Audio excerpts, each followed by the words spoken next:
Lovački savez Požeško-slavonske županije na strelištu u Bzenici pored Pleternice organizirao je 29. županijsko prvenstvo u lovnom streljaštvu na kojemu su ekipno nastupila 23 lovačka društva. Ekipe su bile sastavljene od 6 lovaca, pucale su se 3 discipline, a po prvi puta održan je i županijski kup u gađanju vepra u pokretu. Ukupno imamo 138 natjecatelja, jer svaka ekipa čini 6 članova, a imamo 23 ekipe. Pucaju se discipline lovački trap, lovački parkur, meta srnjaka na 100 metara iz sjedećeg stava sa improvizirane čeke.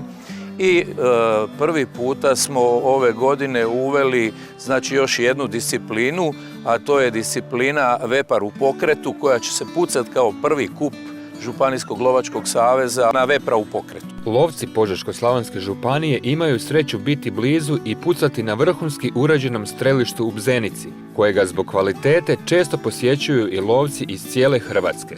Ovo strelište je izrađeno tako da se može koristiti kao olimpijsko strelište za olimpijski trap, a isključivo je to lovačko strelište na kojem se puca u isto vrijeme lovački trap, lovački parkur, meta srnjaka na 100 metara i vepar u pokretu 50 metara. Znači, mi smo u mogućnosti da 4 discipline pucamo u isto vrijeme.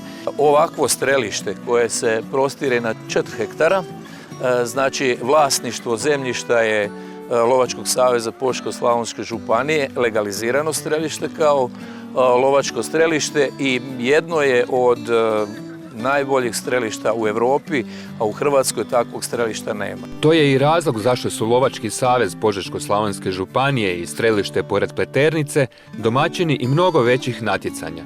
Već 7. puta ove godine mi smo domaćini državnog prvenstva Hrvatskog lovačkog saveza u lovnom streljaštvu, a prije toga ćemo biti domaćini, sudomaćini u stvari, mi smo domaćini sa objektom, a pripremu, organizaciju 7. kupa Slavonije u lovnom streljaštvu, znači to su 5 županija slavonske, Požeško-slavonska, Brodsko-posavska, Virovitičko-podravska, Osječko-baranjska i Vukovarsko-srijemska.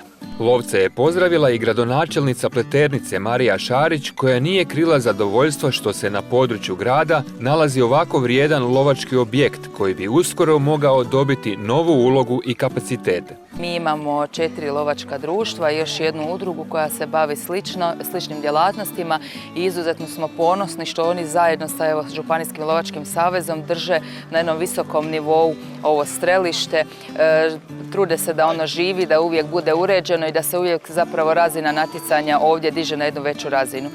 Meni je izuzetno drago što je to upravo ovdje i vidimo ovdje to kao jedan potencijal. Mislim da možemo na temelju ovoga dograditi jednu lijepu lovačku, jednu turističku priču i evo upravo s tim naporima, s tim nastojanjima radimo sa Županijskim lovačkim savezom i pokušavamo zajednički osmisliti nekakve nove turističke sadržaje, nove turističke priče koje će dati jednu novu dimenziju ovom prostoru. U tom smislu, Lovački savez Požeško-slavonske županije već je i poduzeo konkretnije korake.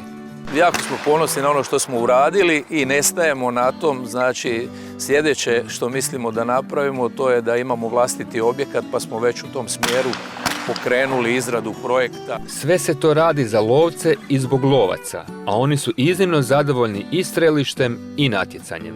Ambijent vidiš sam.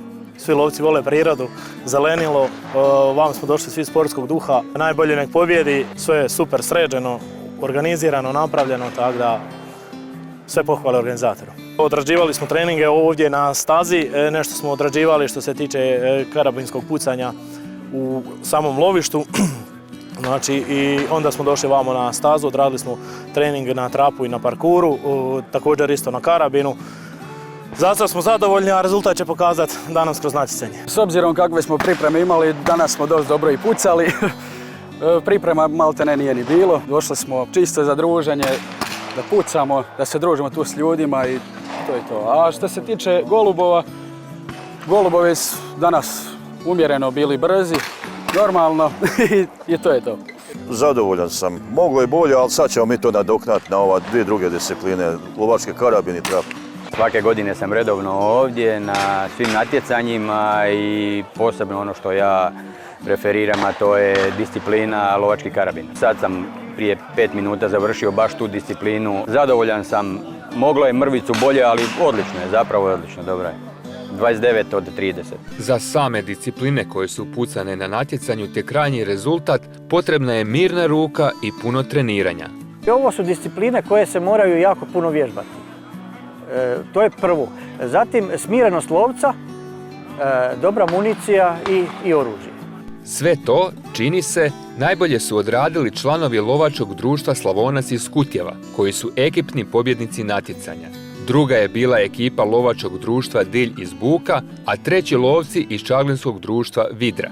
U pojedinačnoj konkurenciji najbolji je Domagoj Gilanj iz Buka, drugi je Josip Milković iz lovačkog društva Šijak Požega, a treći Ante Vitalija iz požeškog društva Jelen. Pobjednik prvog županijskog kupa u gađanju vepra u pokretu je Josip Savi iz lovačkog društva Fazan Pakrac, drugi je Ivan Minarik iz čaglinskog društva Vidra, a treći Saša Bertelović iz požeškog Šijaka.